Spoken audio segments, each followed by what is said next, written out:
മലയാളം സർവകലാശാലയ്ക്ക് വേണ്ടി ഏറ്റെടുത്ത ഭൂമി 11 ഏക്കർ കാണുന്നതിന് വേണ്ടിയിട്ടാണ് ഞങ്ങൾ ഇന്ന് ഇവിടെ എത്തിയിട്ടുള്ളത്. യൂത്ത് ലീഗിൻ്റെ സംസ്ഥാന സെക്രട്ടറി CK മുഹമ്മദ് അലി, മലപ്പുറം ജില്ലാ general secretary Mustafa Abdul Latheef, youth ലീഗിൻ്റെ ജില്ലാ ഭാരവാഹികൾ, സംസ്ഥാന പ്രവർത്തക സമിതി അംഗങ്ങൾ, അതുപോലെ ഈ പ്രദേശത്തെ പാർട്ടിയുടെ നേതാക്കന്മാരെല്ലാവരും ചേർന്നാണ് ഈ ഭൂമി സന്ദർശിക്കാൻ വേണ്ടി വന്നത്.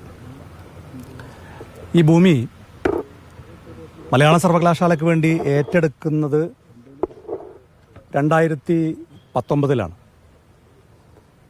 ആരുടെയൊക്കെ ഉടമസ്ഥതയിലാണ് ഈ ഭൂമി എന്ന് പരിശോധിക്കുമ്പോഴാണ് ഇതിനകത്തെ അഴിമതിയുടെ ആദ്യത്തെ ലക്ഷണങ്ങൾ നമുക്ക് കാണാൻ സാധിക്കുക. ഈ ഭൂമി ഏറ്റെടുത്തത് ഒന്ന് ശ്രീ അബീബ് റഹ്മാൻ അഭയം പൂക്കയിൽ തിരൂർ, മറ്റൊന്ന് അബ്ദുൽ ജലീൽ പണ്ണിക്കണ്ടത്തിൽ വീട്, ശ്രീ ജംഷീദ് റഫീഖ്, ശ്രീ മുഹമ്മദ് കാസിം അഭയം തിരൂർ, ശ്രീ യാസിർ, ശ്രീ അബ്ദുസലാം പന്നിക്കണ്ടത്തിൽ തിരൂർ, ശ്രീ ഇൻജാസ് മുനവർ, ശ്രീ അബ്ദുൽ ഗഫൂർ പന്നിക്കണ്ടത്തിൽ, ശ്രീ വെള്ളേക്കാട്ട് നിയാസിന് വേണ്ടി മുഹമ്മദ് കാസിം. ഇത്രയും ആളുകളുടെ കയ്യിൽ നിന്നാണ് ഈ ഭൂമി സംസ്ഥാന സർക്കാർ 11 ഏക്കർ ഏറ്റെടുത്തത്. ഈ വ്യക്തികൾ ആരൊക്കെയാണ് എന്ന് പറയുമ്പോൾ ഈ ഹബീബ് റഹ്മാനും അതുപോലെ തന്നെ ജംഷീദ് റഫീഖും വെള്ളേക്കാട്ട് നിയാസും, ഹബീബ് റഹ്മാനും വെള്ളേക്കാട്ട് നിയാസും മുഹമ്മദ് കാസിമും, ഈ 3 ആളുകൾ കേരളത്തിലെ ന്യൂനപക്ഷ വകുപ്പ് മന്ത്രി വി അബ്ദുറഹ്മാന്റെ സഹോദരന്റെ മക്കളാണ്. മറ്റാളുകൾ ശ്രീ അബ്ദുൽ ഗഫൂർ പന്നിക്കണ്ടത്തിൽ എല്ലാവർക്കും അറിയാം, കഴിഞ്ഞ 2 തവണയായി തിരൂർ മത്സരിച്ച ഇടതുപക്ഷ സ്ഥാനാർത്ഥി.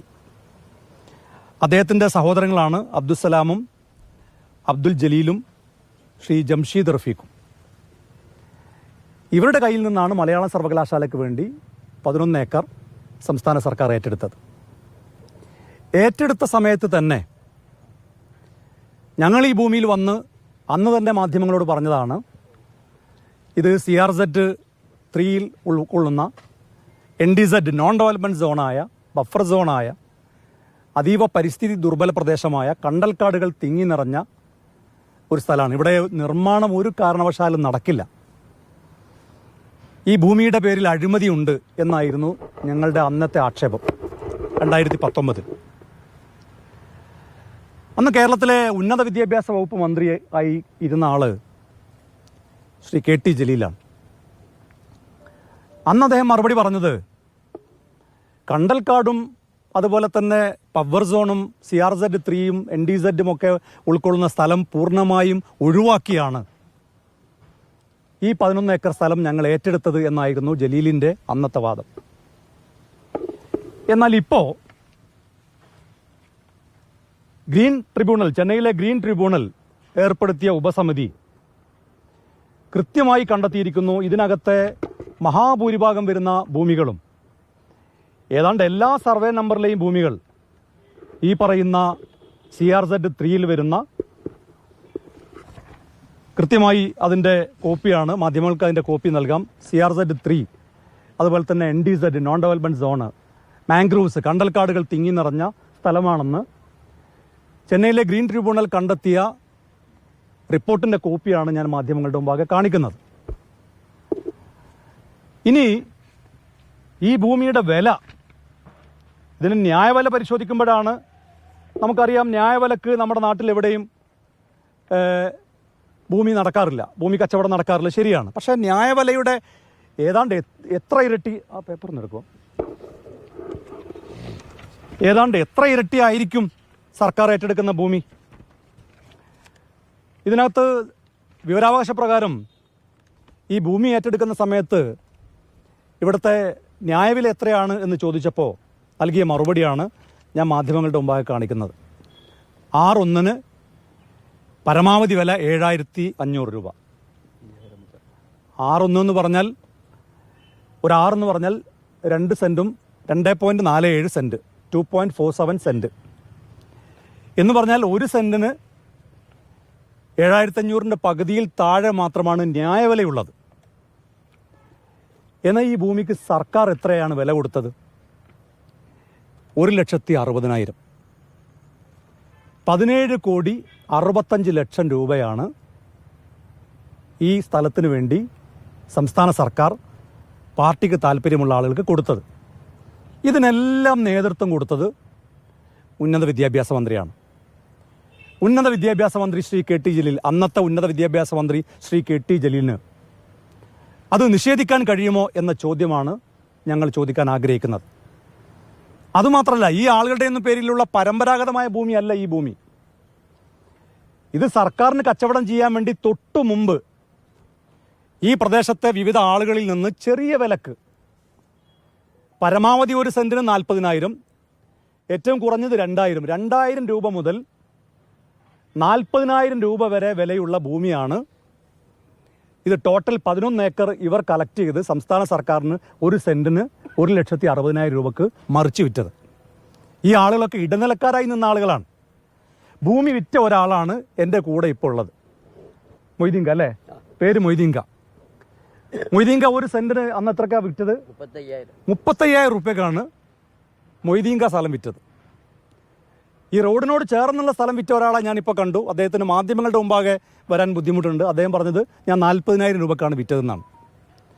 എന്ന് പറഞ്ഞാൽ റോഡിനോട് ചേർന്ന സ്ഥലം 40,000, ഇദ്ദേഹത്തിൻ്റെ കുറച്ച് അകത്ത് ഇദ്ദേഹം 35,000. പിറകോട്ട് പോകും തോറും ഏറ്റവും ചുരുങ്ങിയത് അവസാനം വരുന്നത് 2,000 രൂപ. ഈ ഭൂമിയാണ് ഇങ്ങനെ കൊള്ള വിലക്ക് 1,60,000 രൂപക്ക് ശ്രീ കെ ടി ജലീലിൻ്റെ താല്പര്യപ്രകാരം സംസ്ഥാന സർക്കാർ ഏറ്റെടുത്തത്. ഇനി അന്ന് ഞങ്ങൾ പറഞ്ഞു ചതുപ്പ് സ്ഥലമാണ്, അപ്പോൾ നിർമ്മാണ പ്രവർത്തനങ്ങൾ ആരംഭിക്കുമെന്നാണ് പറഞ്ഞത്. ഞാൻ മാധ്യമ സുഹൃത്തുക്കളോട് ഈ പ്രദേശം ഒന്ന് ചുറ്റി കാണാൻ വേണ്ടി പറയാണ്. ഇതിൻ്റെ പിറകിലേക്ക് നിങ്ങളെ ക്യാമറ കണ്ണുകൾ ഒന്ന് പോയാൽ അത് ചതുപ്പ് പ്രദേശമാണെന്നും കണ്ടൽക്കാടുകൾ തിങ്ങി നിറഞ്ഞ സ്ഥലമാണെന്നും നിങ്ങൾക്ക് കാണാൻ സാധിക്കും. മാത്രമല്ല, 2019 കേരളത്തിൻ്റെ മുഖ്യമന്ത്രി ശ്രീ പിണറായി വിജയൻ ഓൺലൈനിലൂടെ തറക്കല്ലിട്ട സ്ഥലം. 6 വർഷമായിട്ട് ഇന്നുവരെ ഒരു കല്ല് പോലും ഈ സ്ഥലത്ത് വെച്ചിട്ടില്ല, വെക്കാൻ കഴിയില്ല. എന്താ കാര്യം? ഇതിന് പരിസ്ഥിതി അനുമതി കിട്ടില്ല, ഇതിന് വിവിധ വകുപ്പുകളുടെ ഒരു അനുമതിയും കിട്ടില്ല എന്ന് ബോധ്യമുള്ളത് കൊണ്ടാണ് 2019 തറക്കല്ലിട്ടിട്ട് ഒരു കല്ല് പോലും ഈ പ്രദേശത്ത് വെക്കാൻ സംസ്ഥാന സർക്കാരിന് കഴിയാത്തത്. ഇപ്പം സർക്കാർ വേറെ ഭൂമി അന്വേഷിച്ചുകൊണ്ടിരിക്കുകയാണ്. അതുകൊണ്ട് യൂത്ത് ലീഗിന് ഇക്കാര്യത്തിൽ ആവശ്യപ്പെടാനുള്ളത്, ഒന്നാമത്തെ കാര്യം, സർക്കാർ ചെലവഴിച്ച 17,65,00,000 രൂപ ശ്രീ കെ ടി ജലീലിൽ നിന്ന് ഈടാക്കാൻ സംസ്ഥാന സർക്കാർ തയ്യാറാകണം. കാരണം ഈ ഭൂമി ഉപയോഗശൂന്യമാണ് എന്ന് കണ്ടെത്തിയിരിക്കുന്നു. ഈ ഭൂമി വേണമെങ്കിൽ ജലീൽ ഏറ്റെടുത്തോട്ടെ. ജലീൽ ഭാര്യയുടെ കയ്യിൽ നിന്ന് കടം വാങ്ങിയിട്ടാണെങ്കിലും ശരി, അത് മാസത്തവണ അടച്ചു കൊടുത്തിട്ടാണെങ്കിലും ശരി, എങ്ങനെയാണെങ്കിലും ശരി, സർക്കാരിന് സാധാരണക്കാർ നികുതി കൊടുക്കുന്ന പണം ഉപയോഗിച്ച് വാങ്ങേണ്ട ഭൂമിയല്ല ഈ ഭൂമി എന്ന് വ്യക്തമായ സാഹചര്യത്തിൽ ജലീലിൽ നിന്ന് ഇത് തിരിച്ചു പിടിക്കാൻ സംസ്ഥാന സർക്കാർ തയ്യാറാകണം. അതുമാത്രം പോരാ, ഇതുമായി ബന്ധപ്പെട്ട അഴിമതി കൃത്യമായി അന്വേഷിച്ച് നിയമ നടപടി സ്വീകരിക്കാൻ ജലീൽ മാത്രമല്ല, ഇതിനകത്ത് ഈ പറയുന്ന ആളുകളൊക്കെ പങ്കുപറ്റിയിട്ടുണ്ട്. ആരൊക്കെയാണോ ഇതിനകത്ത് പങ്കുപറ്റിയത് അവരെല്ലാം നിയമത്തിന് മുമ്പിലേക്ക് കൊണ്ടുവരാൻ സംസ്ഥാന സർക്കാർ തയ്യാറാകണം എന്നാണ് യൂത്ത് ലീഗിന് ആവശ്യപ്പെടാനുള്ളത്. ഇതിനകത്ത് ജലീലിന് ഒരു പങ്കുമില്ല എന്ന് ജലീൽ പറയുകയാണെങ്കിൽ, പറഞ്ഞാലും ശരി പറഞ്ഞില്ലെങ്കിലും ശരി, തൊട്ടടുത്ത ദിവസം അദ്ദേഹത്തിൻ്റെ വകുപ്പും അദ്ദേഹവും ഒക്കെ ഇടപെട്ടതിൻ്റെ രേഖകൾ വരും ദിവസങ്ങളിൽ മാധ്യമങ്ങളുടെ മുമ്പാകെ നൽകും. ഇപ്പോൾ ഇക്കാര്യമാണ് ഞങ്ങൾക്ക് ആവശ്യപ്പെടാനുള്ളത്.